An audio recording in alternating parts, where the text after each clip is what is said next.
Bom, pessoal, bom dia. 9h33, em respeito a todos que chegaram aqui no horário. Sabemos que as conexões nem sempre ajudam, mas a gente vai começando, o pessoal vai entrando. Então, primeiro, é, muito obrigada por estarem todos aqui. Esse é o nosso último encontro de 2024 do Smart Summit. Vamos fechar com chave de ouro, super chave de ouro. Falando de ESG, né? É o último, mas não menos, talvez um tema cada vez mais relevante nas nossas vidas, ainda que as questões geopolíticas, fiscais no mundo todo tenham dominado um pouco a agenda. Eu acho que esse período de catástrofes climáticas que a gente já está vivendo dá um pouco do tom da importância desse webinar de hoje. Só dando alguns avisos, né? Então, como já comentaram aqui, sim, esse é o último de 24, mas em breve já vamos divulgar a programação para 2025. Em até um mês, no máximo, vocês receberão os certificados e as pontuações do CSS, proporcionais à sua participação. Lembrando que isso é muito importante, só vale a pontuação, que é a forma que a gente comprova, né? A gente precisa comprovar os acessos através da inscrição na trilha completa, no link no chat. Então, quem ainda não acessou, quem está entrando nesse para ver a Andréa falar aqui com a gente, clica no link que está no chat, faz sua inscrição, que é através do seu CPF que o ISS consegue identificar para fazer a pontuação, tá bom? A gente não tem outra forma, porque já é automático. Então, agora, falando aqui, né, passando a palavra para a Andréa, vai ser, nossa, estou super empolgada. A Andréa é líder de SG da ANEL, ela é responsável por desenvolver e implementar as estratégias de investimento responsável em todos os produtos da gestora. Ela atua como líder no Comitê ESG da ANEL e como conselheira na Investidores pelo Clima, né? Por isso que estou ansiosa aí para ouvir o que a Andrea tem para conversar com a gente. Antes de ingressar na ANEL em 2020, a Andrea acumulou uma vasta experiência em sustentabilidade e finanças. Ela foi responsável pela liderança e estruturação da área de relação com os investidores na Azul, onde também participou no desenvolvimento do plano de sustentabilidade da empresa. Ocupou posições executivas nas áreas de marketing, comunicação e relação com investidores na Johnson Johnson e Embraer. É muito legal que a gente tenha a experiência da economia real para falar dessa ótica de ESG, né? Não só teórico aqui de investimentos. E ela também é bacharel pela Carnegie Mellon University, possui um MBA da ESAD, Business School, e as certificações em FSC e CFA ESG. Atualmente está completando o certificado de especialização em riscos climáticos e evaluations no CFA. Enfim, o currículo já mostra o quanto a gente tem que aprender, né? O quanto essa vivência é importante para nós investidores institucionais. Acho que a próxima legislação, quando vier, não sei se esse ano a gente ainda consegue, deve ser um pouco mais específica sobre isso, mas de qualquer forma, acho que é uma agenda que todos nós, clientes institucionais, temos aí nas suas pautas para discutir internamente, e pautas pessoais também. Dito isso, eu passo a palavra para a Andréia, fiquem à vontade para ir mandando as perguntas, tem o Q&A, tem o chat, quando der, né, a gente interrompe, senão no final sempre tem um tempinho para perguntas aí. Eu fico de olho aqui, se for o caso, a Andréia autorizou e interrompeu. Então é isso, Andréia, com você agora. Obrigado, Chica. Bom dia a todos. É um grande prazer estar aqui com o time da TAG.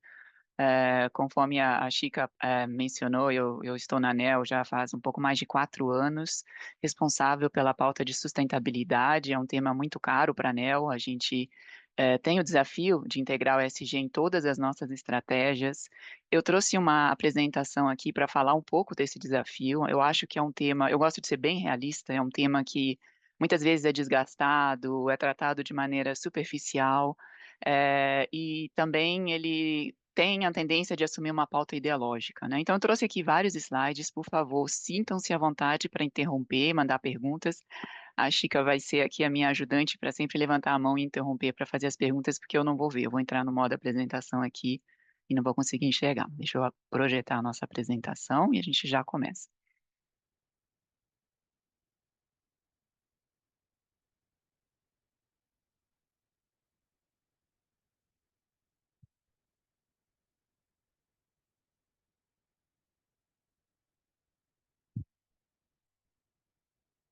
Tá em modo apresentação, Chica? Tá sim, Tá tá sim. ótimo. Então, Pra mim. perfeito. Vamos lá. Bom, na agenda de hoje, a gente vai falar um pouquinho de definições, o que vem a ser o ESG, e aí sempre olhando na visão do mercado financeiro, falar um pouquinho de controvérsias, por que adotar o ESG, por que nós acreditamos nessa pauta, e vamos terminar falando um pouco na estratégia ESG que a ANEEL adota, como a gente faz essa incorporação, principalmente nas estratégias de longo prazo, e dar o exemplo de um case VEG, se sobrar tempo a gente dá o exemplo, senão a gente parte para as perguntas. Bom, falando um pouquinho da origem do ESG, acho que o primeiro ponto é que esse tema ele já existe há séculos, né? Ele vem se desenvolvendo ao longo da história, muito mais como um tema olhado como um apêndice, eu diria, né? Através dos filtros de exclusão, ou seja, baseado em valores, em ética, excluindo qualquer papel que esteja relacionado a. Então, a gente tem no caso de guerra, tem caso no século XVII, né, os valores religiosos eram muito levados em consideração, então tinha as ações do pecado, chamados sin stocks. Então, essa questão de filtros de exclusão, acho que era a temática utilizada até então. Então, em 2000, eu acho que o marco, o surgimento do termo ESG como um todo, antes o termo usado era investimento responsável, é, é, Corporate Sustainable Investment, então a gente vê muito SRI, Sustainable Responsible Investment, a sigla muito comum utilizada anteriormente, sustentabilidade também, mas o termo ESG foi cunhado em 2004 num evento organizado pela ONU e IFC, que chama Who Cares Wins. E teve a participação de vários investidores grandes que se uniram para incentivar o mercado a começar a olhar para fatores ESG como métrica que afeta o valor das empresas no longo prazo. Eu vou explicar um pouquinho mais sobre isso no próximo slide. Em 2015, a gente teve também o lançamento dos Objetivos de Desenvolvimento Sustentáveis, né, os ODS da ONU, que são 17 objetivos. Tivemos também a assinatura do Acordo de Paris, que é bastante emblemático, ele que está liderando toda essa pauta que a gente tem visto recentemente sobre mudanças climáticas.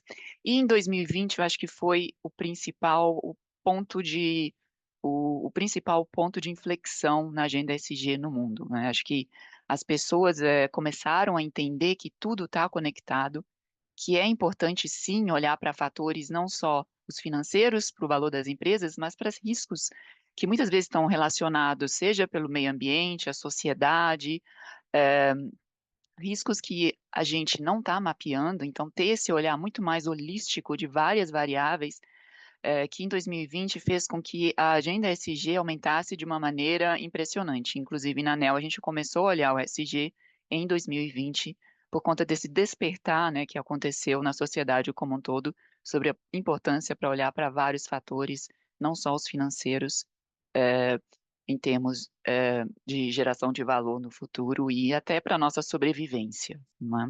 Hoje, acho que o ponto de inflexão está sendo as discussões sobre a crise climática, a gente pode falar um pouco sobre isso, mas eu diria que a pandemia e a crise climática são os dois drivers que estão fazendo o mercado financeiro olhar para o ESG com um novo olhar, como de fato uma ferramenta para nós conseguirmos entender quais empresas estão melhor posicionadas para enfrentar esse mundo que a gente vive, né? Um mundo que muda a cada segundo, com várias tendências, com vários riscos inesperados. Então, acho que o SG é uma ferramenta para ajudar a mapear risco. Então, a gente olha muito o SG como isso.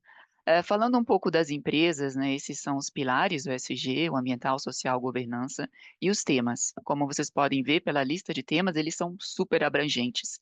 É impossível a nossa analista conseguir olhar todos esses temas para todas as empresas que a gente investe. Então, eu vou falar um pouquinho depois, mas a gente usa uma metodologia que foi criada exatamente para o mercado financeiro conseguir fazer essas análises de uma forma um pouco mais estratégica e focada, que é o SASB, né? O SASB é um padrão que ele basicamente identifica para setores como, por exemplo, mineração, o que que é relevante para a mineração?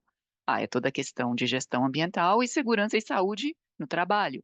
Foca nesses dois itens, são os dois riscos maiores que esse setor enfrenta, né? Se a gente pegar uma empresa de tecnologia, o que que é importante para uma empresa de tecnologia? São as pessoas, os talentos. Então, a atração e retenção de talentos para esse setor é uma coisa que eu vou prestar atenção. E fora isso, eu acho que é importante ressaltar que a governança é a base de tudo. Então, a governança a gente olha para todas as empresas, sem uma boa governança, o A e o S não funcionam. E a governança é o que dita a cultura da empresa, que também é muito importante, né? São fatores intangíveis muitas vezes, mas através de uma análise minuciosa da governança, a gente consegue entender quais são aquelas empresas que estão realmente melhor posicionadas para sobreviver, né? Aqui a gente está olhando uma questão de sobrevivência e de ter vantagem competitiva no futuro, no longo prazo. É, também acho que um ponto de atenção é entender qual que é a diferença da definição de sustentabilidade e ESG. Muitas vezes as pessoas confundem isso, apesar de hoje já ser bastante comum usar os dois termos de forma intercambiável, mas a sustentabilidade, que foi inspirada nos Objetivos de Desenvolvimento Sustentáveis da ONU, né, basicamente ela tem uma visão de todos os stakeholders. Então, é a visão desde a comunidade, a visão é, da própria empresa, a visão dos investidores, a visão dos fornecedores, então ela e dos investidores, né? Então é um olhar muito mais holístico de vários fatores. Como é que essas atividades impactam a sociedade e o meio ambiente, as atividades da empresa? Já o SG, ele tem um olhar do investidor. O que o investidor precisa olhar? Quais são os fatores, na visão do investidor, que impactam o negócio da empresa, os fatores SG, né? Então, basicamente é baseado nos fatores que a gente chama de materialidade financeira, aqueles que realmente podem afetar o balanço da empresa. Então, um exemplo de ferramenta utilizada no mercado financeiro para análise ESG são as agências de rating, que também tem uma certa polêmica relacionada a elas, que eu vou comentar um pouquinho mais para frente. Mas a diferença é basicamente isso. O ESG é a visão do investidor, os fatores de materialidade financeira, que variam de acordo com o setor, e a sustentabilidade é um olhar de toda a sociedade, sobre como as empresas impactam a sociedade e o meio ambiente, muito mais abrangente. Um grande problema que a gente vê hoje, eu comentei isso no início, é a questão de como o tema é tratado de maneira superficial. Então, a tendência de querer fazer o greenwashing para se beneficiar, para sinalizar virtude, sem ter uma ação prática, acho que a tentação é muito grande das empresas. Então, um tema bastante polêmico é a questão dos créditos de carbono. Então, essa charge à direita é de uma empresa, uma fábrica que polui muito, que está comemorando, olha, a gente é zero, net zero, climate neutral, porque nós compramos créditos de carbono, estamos fazendo a nossa parte. E não é sobre isso, é sobre mitigar as emissões, e somente depois que elas forem totalmente mitigadas e não tiver mais jeito de fazer nada, não tiver tecnologia, ou o custo for exorbitante, aí sim pode-se usar a ferramenta de compra de créditos de carbono, né? Então, teve o caso da Volkswagen, que adulterou também as emissões dos veículos, que foi um grande escândalo. A gente tem o exemplo aqui da Coca-Cola com uma etiqueta verde, a Fanta repaginando a embalagem para parecer mais, a rotulagem, né, para parecer mais natural, enfim. Acho que greenwashing está presente e estou falando com um público bastante sofisticado e é fácil para vocês identificarem. Mas ele também acontece no mercado financeiro, né? Então, a gente viu nos últimos 2 a 3 anos algumas gestoras grandes, como a DWS do Deutsche Bank, que foi o primeiro caso mais relevante, que também teve práticas bastante duvidosas sobre como os fundos SG deles eram geridos. Teve casos também com Goldman Sachs e próprios fundos da BlackRock, né? A BlackRock agora está um pouco mais, eu diria, conservadora. Antes eles eram muito mais ativistas na agenda SG, então agora eles estão adotando um tom muito mais conservador.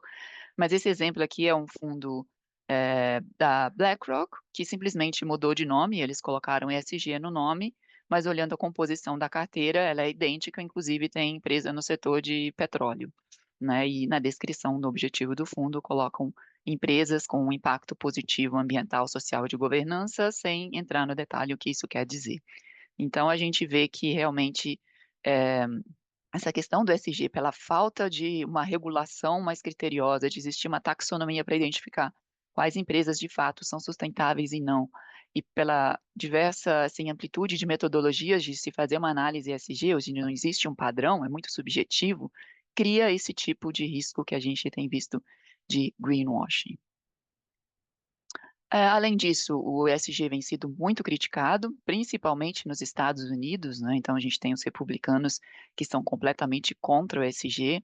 O próprio o Damodaran, que eu gosto muito dele, ele chama o ESG como um feel-good scam, é tipo um esquema para você se sentir bem, né?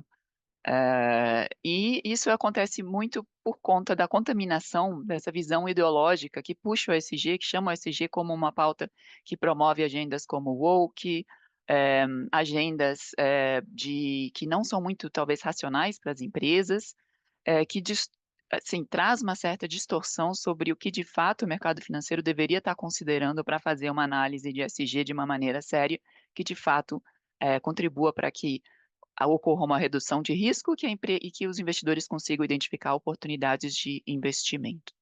Eu coloquei esse vídeo aqui, quem tiver interesse, é do Financial Times, se eu não me engano tem com legendas em português, mas ele explica muito bem essas controvérsias que a gente tem visto recentemente sobre o tema e o que de fato está acontecendo no mundo com relação ao ESG.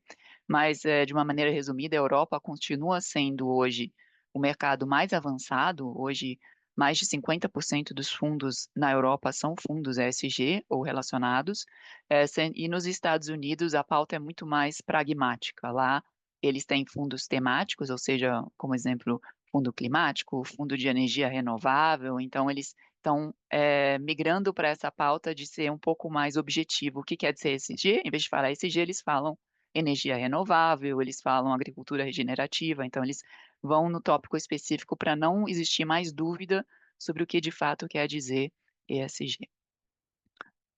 Falando um pouquinho no mercado regulatório aqui no Brasil, a gente tem visto grandes avanços, né? A Anbima começou isso, tem agora a CVM 175 também, sobre como vocês conseguem identificar quais são os fundos no Brasil que são sustentáveis. Então, a gente tem e através da rotulagem. Então, hoje nós temos desde o fundo convencional, que visa o objetivo principal é apenas o retorno financeiro. Nós temos os fundos que integram a ESG, e esse é o caso da ANEEL, então a gente tem também o objetivo de retorno financeiro, mas nós acreditamos que as ferramentas que o ESG nos proporciona ajudam a mapear riscos e oportunidades. Então, a gente usa o ESG para gerar esse retorno e reduzir risco, né? Então, hoje, todos os produtos de equities da ANEL, por exemplo, entram nessa categoria da Ambima que integra ESG. Além disso, existe a categoria que no rótulo do fundo existe a palavra sustentável, SG ou IS, que são os fundos de investimento sustentável, onde, além de fazer a integração no manual no manual do fundo tem uma descrição de qual é o objetivo, né? Então, qual o objetivo é seguir o índice de governança do Ibovespa, por exemplo, é um objetivo. Eu acho bastante questionável essa questão dos fundos sustentáveis hoje, porque a definição do que vem a ser uma empresa sustentável ainda não existe, né? Acho que precisa ser desenvolvida a taxonomia antes, para que a gente consiga ter maior segurança de que o que tem de fato dentro de um fundo rotulado como investimento sustentável no Brasil tenha de fato objetivos sustentáveis. Então, hoje, se você olhar uma carteira de uma empresa com o rótulo IS, é bastante questionável a carteira dela. Então, esse é o ponto de observação e esse é o principal motivo pelo qual nós optamos, por enquanto, em não ter fundos sustentáveis. Já os fundos temáticos, eu acho que faz todo sentido, o próprio nome já diz, né, conforme eu mencionei que vem ocorrendo nos Estados Unidos, ele sim, não existe dúvida, porque o próprio tema já se aplica a ativos que estão relacionados a ele, relacionados pode ser tanto a pauta ambiental, né, como eu já mencionei, energia renovável, água, ou social, como por exemplo educação e saúde. E temos no outro extremo os fundos de impacto. O principal objetivo deles não é só gerar retorno financeiro, mas também gerar impacto socioambiental. Então, esses fundos são muito difíceis de serem geridos, porque exige que o fundo faça uma medição dos impactos socioambientais juntos com os impactos financeiros. Então, fazer isso de uma forma simultânea é bastante desafiador hoje em dia, até porque a agenda de sustentabilidade é uma agenda de longo prazo. E aqui a gente vê a intensidade de impacto, quanto mais para a direita, maior o impacto. O extremo, super extremo, é a filantropia, né, que no fundo não é um fundo de investimento, que visa apenas ter um impacto socioambiental. Depois que ocorreu essa mudança de legislação, né, essa mudança de regulação da Anbima e da CVM, a gente viu um aumento bastante significativo de fundos IS relacionados, então a gente está falando hoje de em torno de 145 fundos, e representando um AUM de 17 bi. E a gente tem uma quebra entre renda fixa e variável, basicamente equiparável. Olhando para o mundo novamente, quais são as abordagens de se integrar ao ESG, né? Então, a gente tem desde o do fundo de impacto que eu acabei de mencionar, que é um dos mais difíceis de ser implementados, o best in class, a gente olha o setor e basicamente seleciona a melhor empresa no setor, do ponto de vista socioambiental e de governança, o fundo temático, o filtro baseado em normas, então aqui pode ser algum fundo de pensão de alguma igreja que tem normas específicas, então ele tem o filtro de exclusão, os filtros negativos, que eu já mencionei, a integração de fato, que é o que nós fazemos aqui, e o engajamento é o que hoje vem movimentando de uma forma mais intensa essa agenda, porque eu acredito muito que o engajamento é onde a gente consegue trazer mudança para as empresas. Falando com o CEO, falando com o conselho da empresa, a gente consegue aumentar a conscientização de que esses temas são caros para o mercado financeiro. E isso a gente vê, traz resultados. Então, as empresas que a gente vem engajando, a gente faz isso de uma maneira sistemática, ano a ano, e acompanha a evolução da agenda de sustentabilidade, tem um relacionamento próximo, e, de novo, a gente só engaja em temas que a gente considera materiais para o negócio. O relacionamento com a empresa se aproximou bastante e a gente tem visto resultados bastante expressivos em termos de melhorias dessas empresas. Então, realmente, o engajamento tem essa visão para frente e as outras metodologias muitas vezes olham para trás. Então, eu gosto bastante de fundos que engajam. Acho que aqui é só um slide que reforça o que eu já falei, né? O ESG ele vem perdendo um pouco o brilho por toda essa questão de agenda ideológica. Também depois da invasão da Ucrânia, aqueles fundos que só investiam em tecnologia e não investiam em petróleo também tiveram um resultado bastante afetado, e aí entra um pouquinho de ideologia também. E aqui à direita a gente vê o número de vezes que o termo ESG é mencionado nos calls de resultado.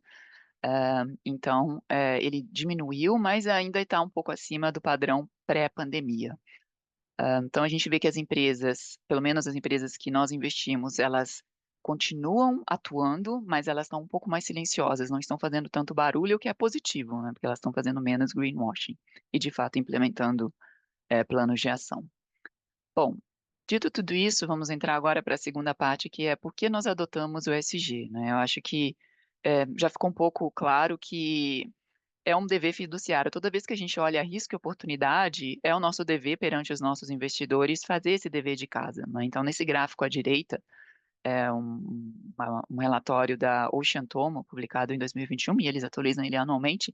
Ele basicamente mostra que o valor das empresas, e aqui eles estão olhando o S&P 500, ele é 90% relacionado a fatores intangíveis, né? Como a reputação, das pessoas que fazem a gestão, o conselho, a governança, a cultura, a estratégia, tudo isso são temas intangíveis que afetam diretamente o valor da empresa. E como a gente consegue olhar para esses temas de uma maneira mais estruturada? E é ali que entra o ESG, que eu acredito, né? O ESG nos ajuda de uma forma sistemática a avaliar riscos e oportunidades. Então, a gente está falando desde entender quais são as mudanças de hábitos dos consumidores, quais são as mudanças regulatórias que estão afetando também as empresas no Brasil, e muitas delas exportam para fora, então a gente precisa entender de regulação europeia, americana e chinesa, e a China também vem aumentando a regulação do ponto de vista ESG, os riscos climáticos, muito importantes na agenda, principalmente de empresas que têm alta intensidade de emissão, a eficiência operacional da empresa, então coisas óbvias que a empresa poderia estar fazendo, migrando para energia renovável, por exemplo, e economizando ao mesmo tempo. E também custo de capital. Hoje os bancos estão muito mais exigentes, alguns setores eles não investem se tem qualquer risco relacionado a desmatamento, por exemplo.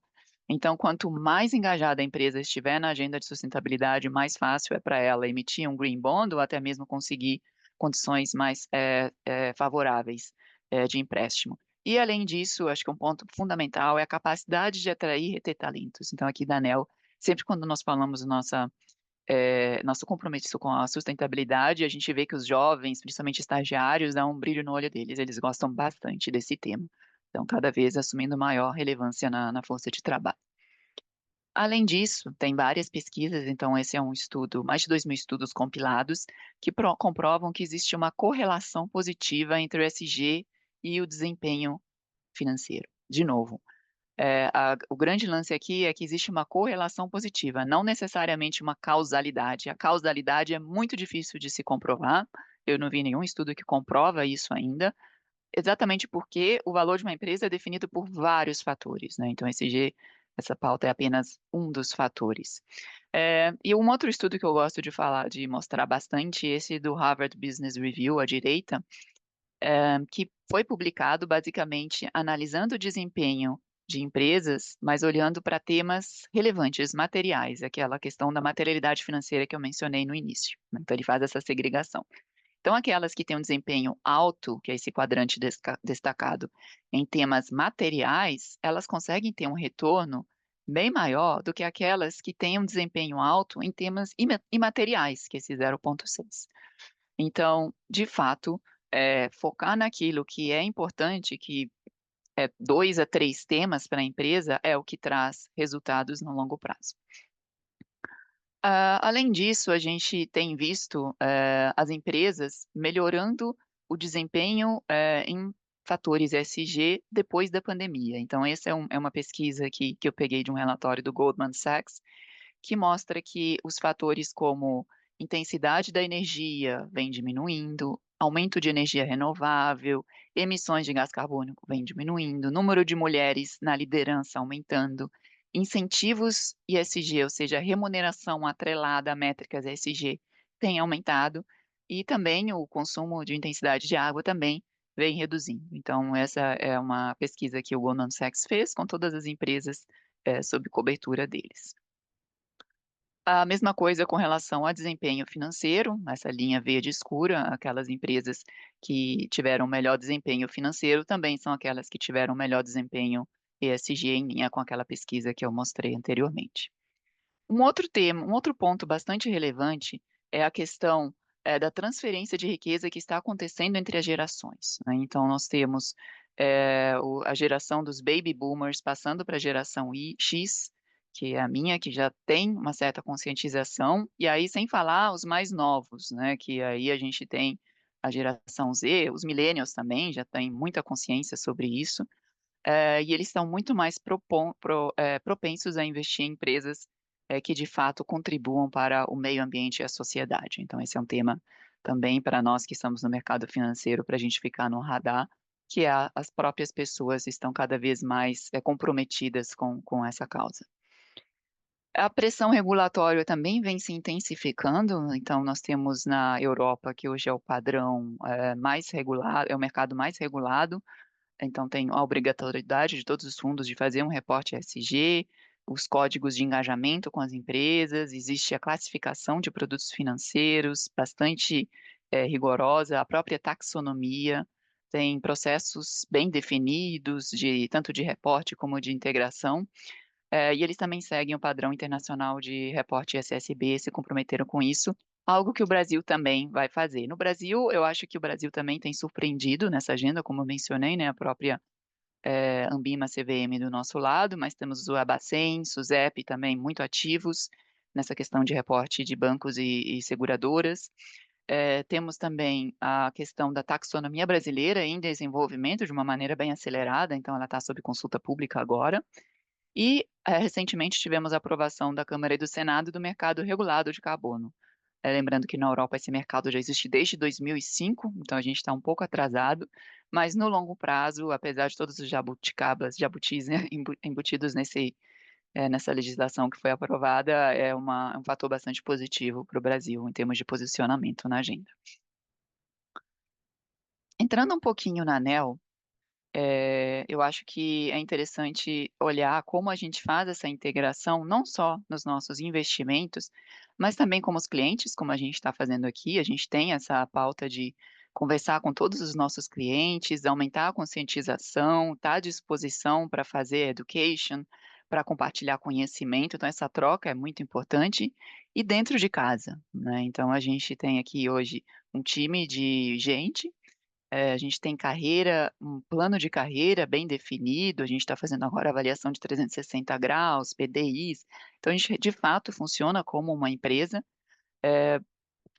foco muito grande em meritocracia e processos, mas ao mesmo tempo a gente também está com o desafio de aumentar a diversidade, né? E diversidade não é só de gênero, é realmente diversidade de conhecimento, e aqui a gente fala tanto geracional, como qual universidade a pessoa vem, então a gente tem aumentado o leque, o funil, né, para trazer pessoas de várias regiões, então a gente tem estagiários que vêm do Nordeste agora, então a gente de fato tem trabalhado para integrar o ESG em todos os ângulos. A gente tem também dentro de casa as iniciativas verdes, que a gente chama, de descarte, como acho que é de praxe, não usar mais plástico, a gente procura também não usar mais garrafinha de plástico, então essas coisas básicas a gente também faz.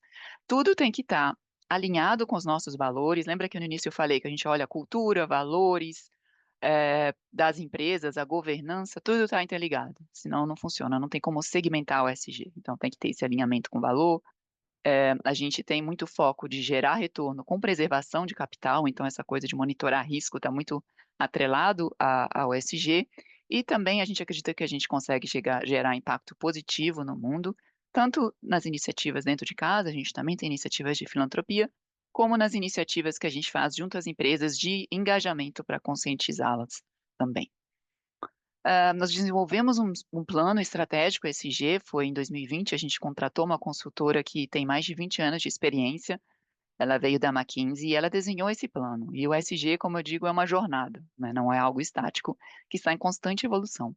Então, em 2021 foi o primeiro ano de implementação, a gente redesenhou nossas políticas, processos internos, governança, e aí a gente foi aprimorando, né? Trazendo isso para os nossos produtos de uma maneira gradual.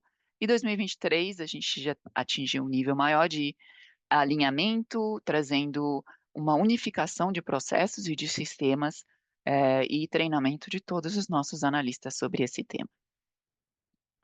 Falando um pouquinho da nossa estrutura de governança, hoje a gente tem um comitê ESG, eu lidero esse comitê, e esse comitê ele é apoiado por várias frentes, grupos de trabalho, então a gente tem times de equities, que incluem os nossos analistas, o time de cultura e pessoas, toda a nossa parte de governança e filantropia e o time de RI e comunicação, né? E o comitê é composto por representantes de cada fundo e área de atuação da ANEEL. Como nós fazemos essa integração, que a hora eu vou explicar um pouquinho melhor, a gente tem, além dos filtros de exclusão, que é basicamente armas, jogos de azar e qualquer envolvimento em trabalho escravo, a gente também faz a parte de integração, e na hora que eu mostrar o exemplo, vocês vão entender um pouquinho melhor como essa integração de fato é feita, o engajamento e o reporte, né? Acho que sem ter um reporte, fica muito difícil para a gente provar para fora o que a gente vem fazendo. Então, anualmente a gente divulga o nosso relatório de sustentabilidade, o desse ano deve sair entre fevereiro e março do ano que vem.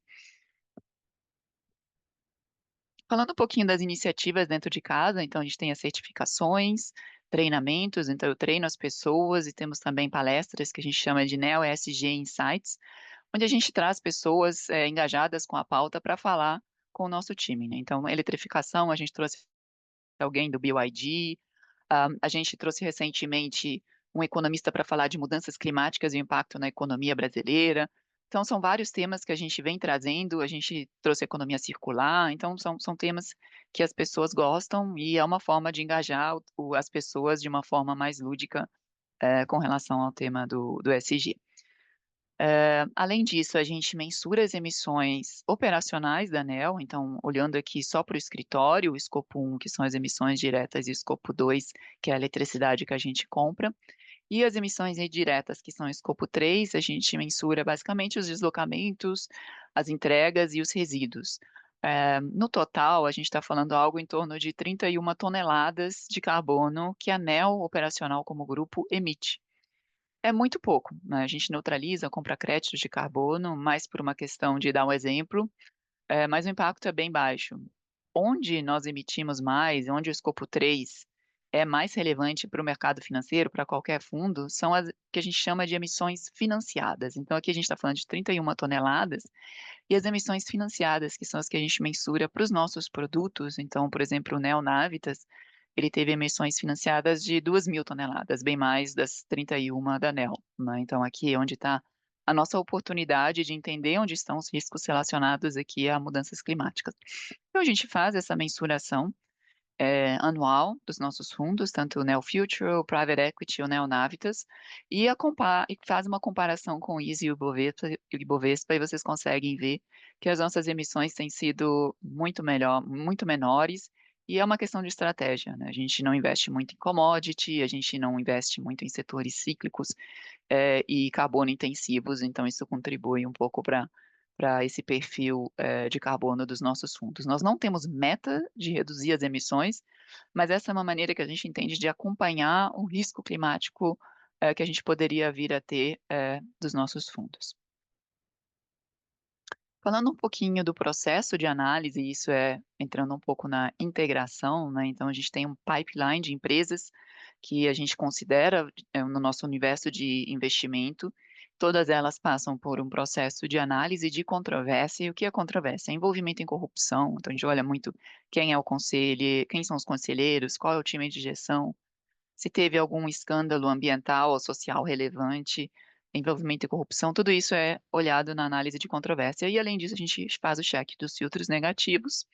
Depois a gente entra para a fase de análise de investimento, então tem toda a questão de governança que eu mencionei, os temas materiais, e aqui a gente olha para o SASB para entender daquele setor quais são as métricas de sustentabilidade de maior relevância que a gente deve estar olhando. De novo, aqui a gente está falando de 3 a 5 métricas no máximo, e a gente olha os ratings de sustentabilidade externo e engajamento.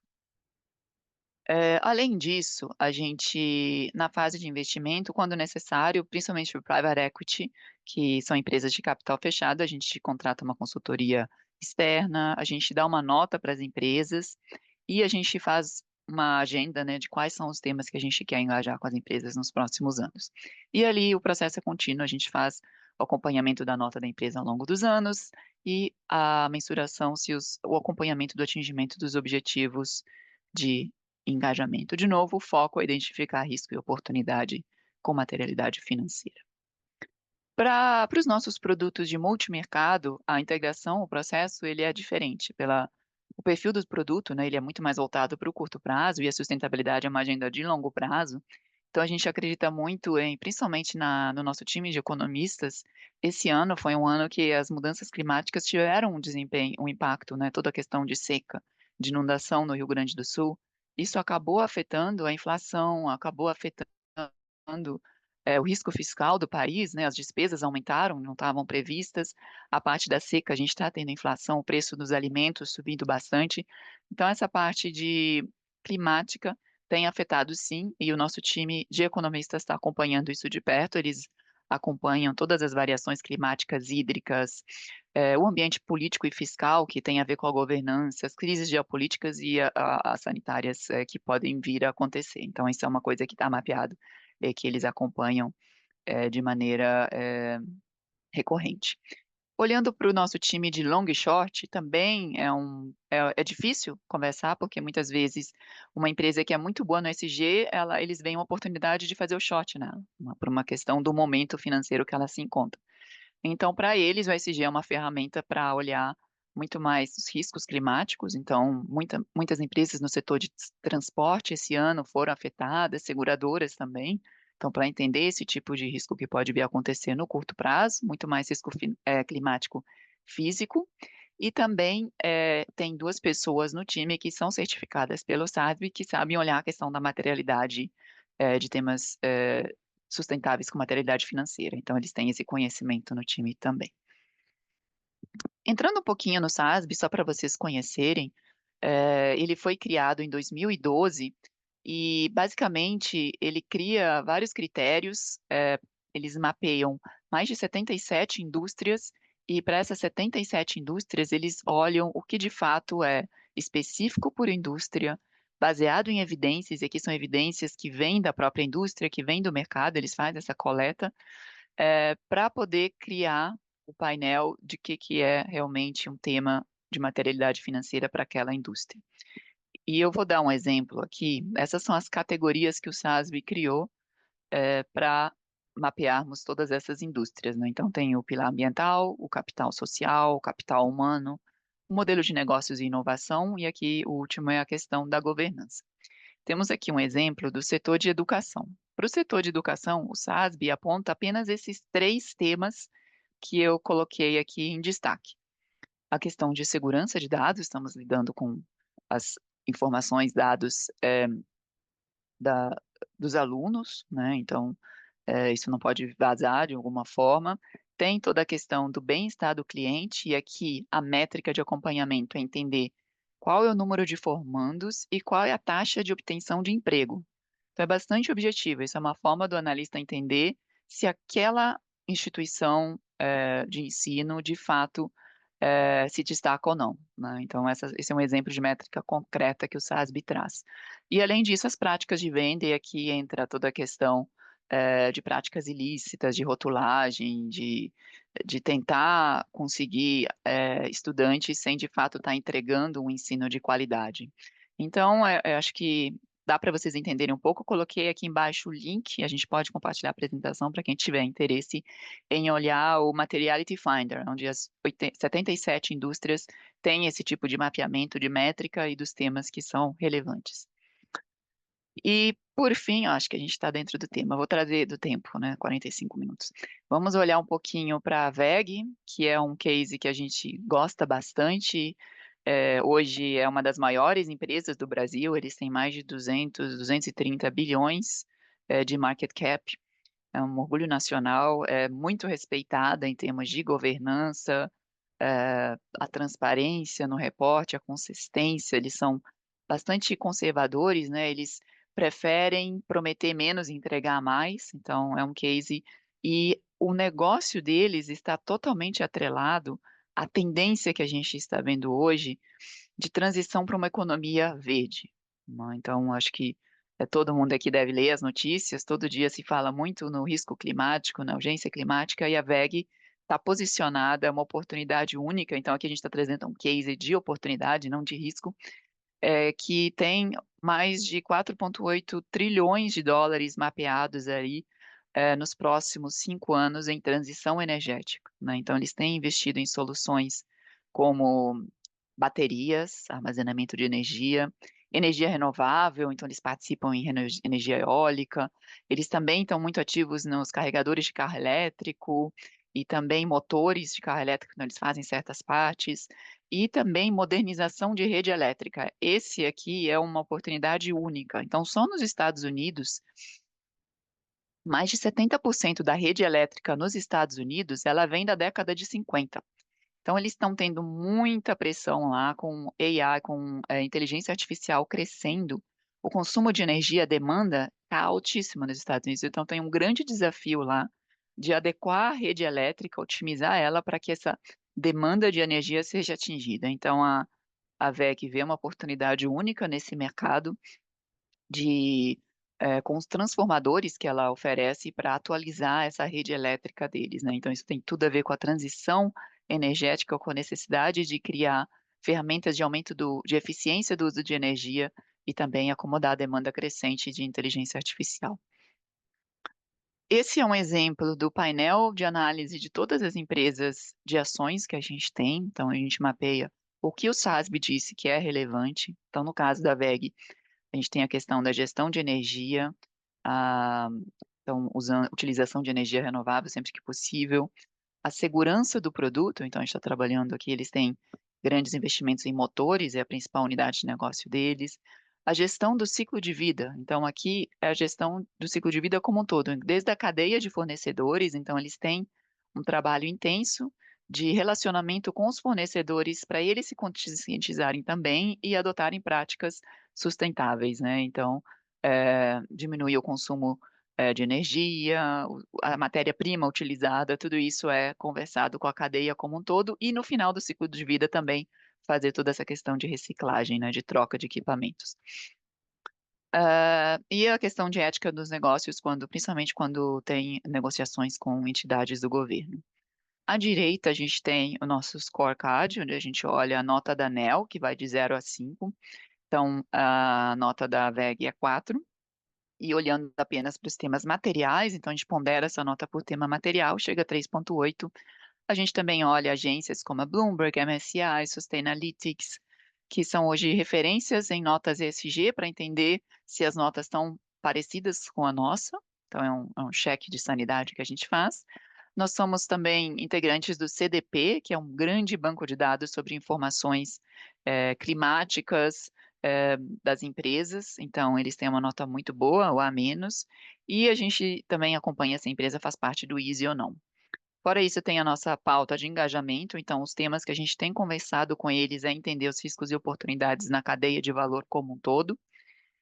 Tem grande discussão, principalmente do time de gestão que eles tiveram esse ano, de risco de ataque cibernético, que vem aumentando em vários setores, e a questão de reporte deles, que ainda não é muito boa, de riscos climáticos, que é o TCFD. Além disso, a gente mapeia quais são os riscos climáticos, se é carbono intensivo, se tem meta de redução, e aí, risco climático a gente divide em risco físico, que é aquele mais de curto prazo, de ter algum dano de ativo, e o risco de transição. O risco de transição é todo aquele relacionado a essa transição para uma economia verde, né? Então, a gente tem visto aumento de competição, de desenvolvimento de novas tecnologias, por exemplo, é um risco de transição, e a gente vê que a WEG tem uma alta exposição a esse tipo de risco. Além disso, a gente, voltando para aquela questão de governança e cultura, a gente também faz um check se o propósito da empresa está alinhado com a estratégia dela. Então, o propósito dela está, de fato, bastante alinhado. A gente também olha o objetivo de desenvolvimento sustentável que a gente acredita. E aqui, tentando mensurar um pouco essa questão de impacto, alguns clientes perguntam sobre isso. 70% da receita da WEG está atrelada a soluções sustentáveis. Aqui eu trouxe um painel, acho que eu não vou entrar no detalhe, mas só para vocês entenderem de risco climático, o que a gente observa, a gente olha o TCFD, que é um padrão de reporte, se a empresa está olhando, tem uma governança sobre o tema, qual a estratégia, como é feita a gestão de riscos e quais são as métricas e metas de acompanhamento. Além disso, a gente olha as emissões, no caso deles, essa tabela a gente consegue ver a intensidade diminuindo, e também tenta mapear quais são os tipos de risco, de maior exposição da empresa. Essa é o nosso scorecard, a gente dá notas para as empresas. É, acho que a gente não precisa entrar muito em detalhe, mas a gente consegue ver que a coluna de 2023 está tudo verde praticamente, então mostrando essa evolução, né? A gente vem engajando com eles nos últimos 2 anos e eles vêm melhorando bastante em vários temas que a gente tem falado com eles. E o M são os temas que a gente considera mais relevantes para o negócio, que é ter meta de descarbonização, ter um bom relacionamento com os talentos, colaboradores e, obviamente, com clientes, e além de ter uma estratégia de negócio sustentável. Além disso, a gente também tem todo um acompanhamento da governança. Eu trouxe um exemplo do que a gente olha, entender melhor quem são os membros do conselho, quem é a diretoria, qual a estrutura acionária. Tudo isso a gente também acompanha, além da remuneração, né? Então, aqui nesse quadro aqui de acompanhamento de remuneração da WEG, eu coloquei essa setinha, a gente viu um aumento expressivo da remuneração média da diretoria fixa, aumentou praticamente 200%. A gente engajou com eles e foi entender que o CEO deles, que já estava no cargo há mais de 20 anos, ele se aposentou, então essa foi uma forma de recompensar ele pelas entregas que ele vem fazendo ao longo dos anos, que a gente achou bastante razoável, que fazia sentido. Então a gente também olha se a remuneração está atrelada a métricas ESG, no caso deles, sim.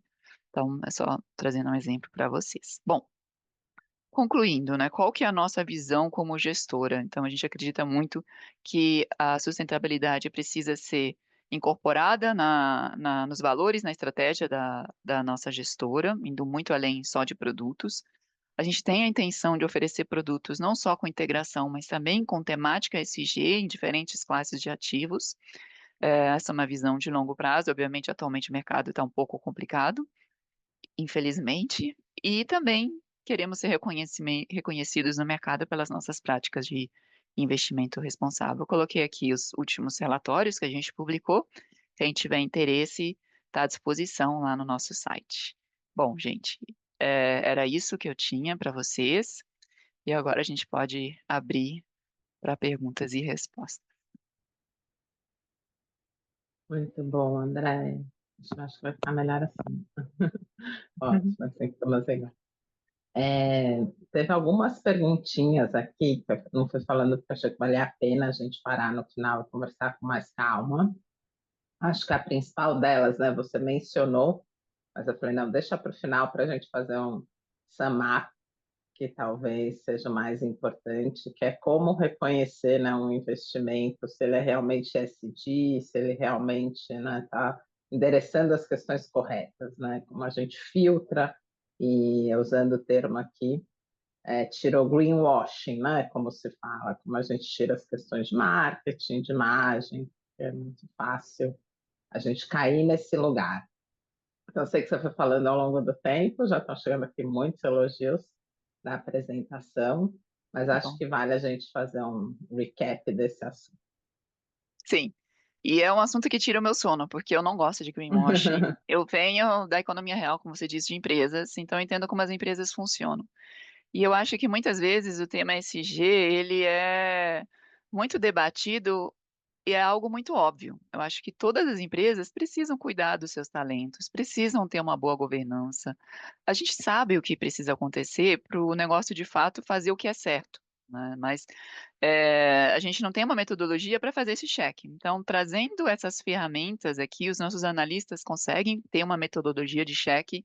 Olha, essa empresa, além no nosso valuation, a gente achar que é uma oportunidade de investimento no longo prazo, a gente considera que essa empresa ela é sólida, ela tem um time de gestão que de fato é diferenciado e uma visão de longo prazo de entregas que torna ela um modelo de negócio perene, né? Então, essa questão de perenidade eu acho que é muito importante na sustentabilidade.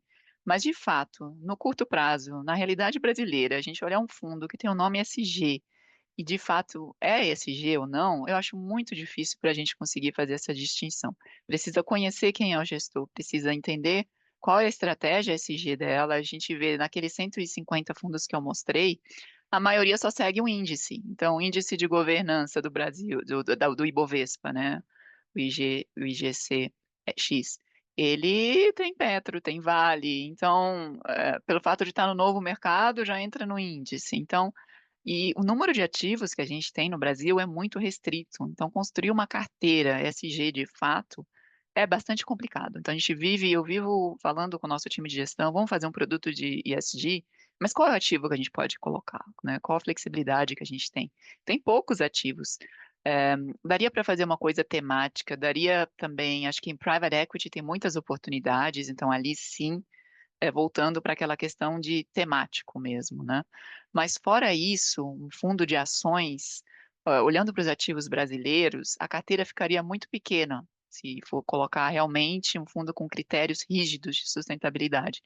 Eu acho que uma forma de olhar um fundo de sustentabilidade é aquele que tem essa pauta de engajamento, que de fato está conversando com a empresa, que consegue comprovar que a empresa vem melhorando nessa agenda de sustentabilidade e também acho que todo mundo aqui entende um pouco o que quer dizer fatores socioambientais e olhando quem está na carteira e as controvérsias relacionadas àqueles nomes, dá para entender um pouco quais empresas se destacam e quais não, né? Mas de fato com a estrutura que a gente tem hoje, tanto de mercado e de regulação, ainda é muito vaga essa definição do que é um fundo SG, na minha opinião. E eu espero isso vai melhorar com a taxonomia, porque a taxonomia, o que que ela vai fazer? Ela vai identificar, essa empresa, ela é uma empresa que tem o objetivo de ter tecnologias de transição. Ótimo. É uma empresa com impacto social, coloca o selinho lá. Aí você abre a carteira, todas as empresas seguem a taxonomia, aí não vai ter dúvida nenhuma. Mas Uhum. hoje não tem a forma da gente comprovar que o conteúdo da carteira, de fato, é composto apenas de empresas com clara liderança ESG ou diferenciais ESG, né? Então, na nossa carteira Alinhamento, né? mesmo, a gente tem empresas que a gente sabe que tem algumas controvérsias, mas que a oportunidade de retorno é tão alta que a gente tá bom, vamos diminuir nossa exposição a esse risco, a gente põe um limite, talvez, de alocação, mas a gente investe ciente do risco ESG, né? Obviamente que não Uhum. pode ferir nossos valores, a gente tem padrões de ética e tudo isso. Então, por exemplo, empresas que tiveram risco de escândalo de corrupção, a gente já barra na primeira discussão, né? Então, e riscos recentes. Então, uma Vale que teve o escândalo do acidente, a gente hoje não investe em Vale, mas eu, como SG, eu tenho conforto de investir em Vale, porque eu vejo que tudo que tem sido feito para remediar aquilo que aconteceu, hoje a Vale é um exemplo de empresa de mineração, que é um setor carbono intensivo, que vem investindo em novas tecnologias para fazer essa transição de uma forma séria, com metas, com plano estruturado. Então, acho que existe o perdão, né? A empresa pode fazer o acidente, tem um período aí que a gente olha e acho que não é uma coisa muito rígida, né? O SG, pelo fato de ser muito abrangente, tem que olhar vários fatores, tem que ser levados em consideração. É uma ferramenta adicional, eu diria, nada mais do que isso. É algo óbvio que todo mundo já deveria estar fazendo. Eu acho que a minha função como líder SG com o tempo vai ser extinta, porque o próprio novos analistas que estão sendo formados, eles precisam ter esse tipo de conhecimento, né? A gente está vendo agora, vai ter um padrão contábil, acho que eu nem mencionei, o CVM 193, que vai exigir que as empresas, então a gente vê as empresas de auditoria todas com times enormes de SG, por quê? Porque eles estão fazendo esse serviço de consultoria para as empresas integrarem fatores SG nas demonstrações financeiras, que é o que o mercado precisa. Então, no momento em que isso fica um pouco mais tangível em termos de números ou notas explicativas nas demonstrações financeiras para dimensionar esse tipo de risco, o próprio analista já vai fazer essa incorporação e acho que vai ficar mais óbvio, né, o que quer dizer ISG ou não. Ótimo. Eu vou complementar um pouco aqui do nosso lado de alocadora e já engatar com uma outra pergunta, né, que é como o fundo de pensão pode incluir isso na sua agenda. Acho que a maior discussão aqui no Brasil passa muito por isso. A gente estudou muito como implementar essa questão em SD no nosso processo de seleção de gestores, né? Como alocadores, a gente não faz investimento em ativo direto, então são diferentes papéis na sociedade nessa pauta. Um dos tópicos que eu acho mais importante é que, principalmente quando a gente entende a presença ESG na Europa, né, André, me corrija se eu estiver errada, mas aqui do meu conhecimento desse lado, é a pressão, né? A gente tem demanda de participantes por perfis ESG, a gente tem questões realmente de, enfim, pauta, cobrança, etc. A grande transformação, né, pelo que eu aprendi aí ao longo desse tempo, na pauta ESG nos fundos de pensão, a gente tem um exemplo da Inglaterra, que tornou obrigatório que os fundos de pensão tivessem os seus relatórios ESG. Então, o que eu estou fazendo, o que eu estou observando, o que eu me proponho a fazer, e isso é divulgado nas páginas, né, nosso relatório anual. Com isso, os participantes podem pressionar, podem questionar, e isso acho que talvez tenha sido o maior papel de transformação quando a legislação tornou obrigatório você ter o seu relatório SD padronizado, não é uma coisa só como a nossa legislação, né? Diga como você observa, muito ampla. Veio realmente balanço, impacto social, assim como a questão né, dos formulários todos que a gente tem aí das empresas. Agora, aqui no Brasil, como a Andrea bem comentou, a gente fica muito limitado, né? A gente frequentemente recebe questionamentos das matrizes dos fundos de pensão, que são nossos parceiros. Implementa um perfil ISD. E a gente responde exatamente isso, Andrea, foi ótima a sua resposta. Olha, a gente vai ficar tão limitado em investimentos, tão descolado dos benchmarks, dos índices, que vai ser difícil explicar esse perfil, né? Não estou nem entendendo, talvez ele seja melhor ou pior, mas na renda variável, se você for ser restrito nas pautas, e aí a gente tinha o ETF SD, né? A gente tem um ETF que representa do S&P, né? Da agência Standard Poor's, e criou um índice ESG para o Brasil, e que você não tem Petro e Vale. Então, nos períodos de rally do índice, o índice sofre, você fala, o índice ESG é ruim. Não, não é o índice ESG que é ruim, né? É a composição do nosso benchmark, com uma pauta específica de uma presença forte de commodities, com empresas que tiveram problemas relacionados a esse tema recentemente, você descola demais.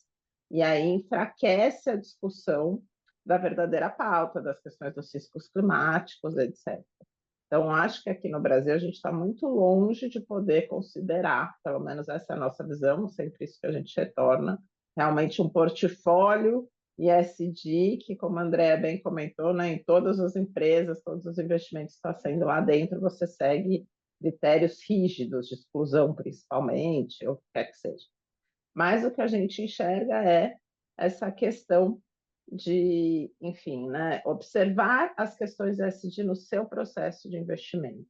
Então, quando a TAG faz um processo, né, ou tem um mandato, etc., que essa pauta é importante, em vez da gente focar no produto, a gente foca na gestora, no processo, que eu acho que aí você limpa um pouco. Né? Uma coisa é um produto ESG, é um produto de, sei lá, saneamento básico, isso é ESG porque tem um impacto social. Tem sua agenda, obviamente, mas também não adianta essas empresas que estão ali dentro, sei lá, tem problemas de governança, não respeitam as questões básicas do critério ESG. Então, observar esses critérios, eu acho que ANEEL Investimentos é uma outra pergunta que tem aqui, perguntando a diferença da ANEEL Energia e ANEEL Investimentos, né? Que empresas são essas que a gente está falando? Já passo a palavra para você. Então, a Neo Investimentos, por exemplo, é uma empresa que a gente observa que as questões ESG fazem parte do processo de investimento, né? São um item a mais analisado. Na nossa visão, esse é o melhor que a gente pode fazer hoje. A gente também considera como os gestores analisam a questão ESG na hora de criar o scorecard de um gestor, na hora de pontuar. Estamos muito longe de conseguir realmente incluir isso, né, como um critério base na nossa agenda nos fundos de pensão, mas acho que tem evoluído e encaminhado bastante. E abro aqui a pauta também para quem já tem alguma coisa dentro de casa, como está discutindo isso, fiquem à vontade para participar, para comentar, acho que é super importante a gente ouvir as experiências e os casos reais. Dito isso, André, passo para você não só para me complementar, fica à vontade, mas também para falar aqui da Neo Investimentos, Neo Energia, como essas coisas, Claro, cada mas um no seu lugar. Chica, você resumiu muito bem, né? Eu acho que o que vocês, no papel de vocês, podem fazer é entender dos gestores quais são os processos, como ela funciona, qual a governança da gestora, né? Porque isso vai estar refletido no processo de investimento como um todo. Então, essa é a melhor ferramenta que vocês têm hoje para olhar se de fato o ESG está integrado ou não. Eu acho que a Ambima, a rotulagem, né, não de S, mas se de fato integra o SG, também é uma forma de entender. Então, se tivesse a demanda do cliente de, olha, se classifica lá como fundo de rotulagem que integra, não pode aparecer no rótulo, mas a gente entra na categoria, já passa pelo crivo da Ambima, quer dizer que tem um processo que foi validado de investimento, mas fora isso, entender quem são os gestores, eu acho que é primordial, né? O processo de fato, os analistas, como isso é feito. E falando um pouquinho da ANEEL, a ANEEL é uma gestora, a gente completou 21 anos agora em agosto, é uma gestora financeira, então a gente não tem nada a ver com a ANEEL Energia, que é uma empresa no setor de energia. Então, hoje nós temos mais de 5 bi de ativos sob gestão. A gente tem o nosso carro-chefe, que é o fundo de multimercado. A gente tem ações, e dentro de ações a gente tem o Neonavitas e o Neo Future. E temos também private equity, e estamos sempre procurando, como a gente é multiproduto, né, ter novos produtos. Então, essa é uma agenda que a gente tem em constante evolução aqui dentro. Acho que é isso sobre Neo, acho que ficou claro, né? A gente não tem nada a ver com Neo Energia. Exato. Não, não tem nada a ver com esse lado. Tem uma história muito engraçada, pessoal, não tem a ver com o tema, mas que me lembrou isso, né? A TAG Investimentos nasceu alguns meses depois da Neo Investimentos, né, gestora. E aí a gente não sabia, e o primeiro nome da TAG lá atrás foi Neo também, isso já faz 20 Ah, alguém me anos. contou que deu alguma briga. Não briga não, Ah, mas uma discussãozinha.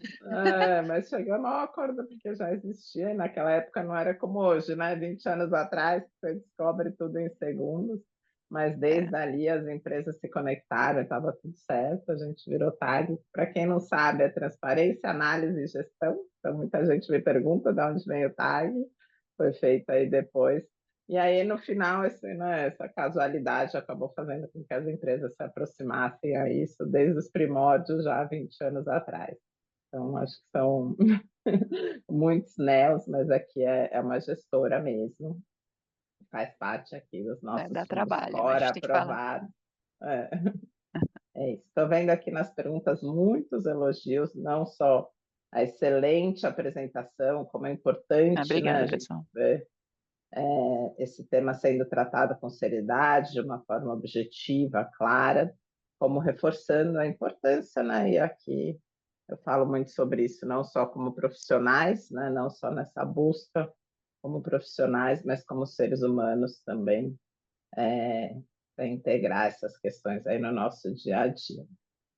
Né? Mais alguma pergunta, pessoal? Comentários, experiências a serem compartilhadas?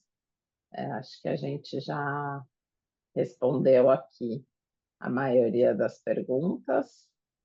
Se tiver algum tema aqui ainda que não foi respondido, podem colocar que pode ter passado batido aqui. Vamos ver no Q&A, no nosso chat. Acho que é isso. Não restou dúvidas.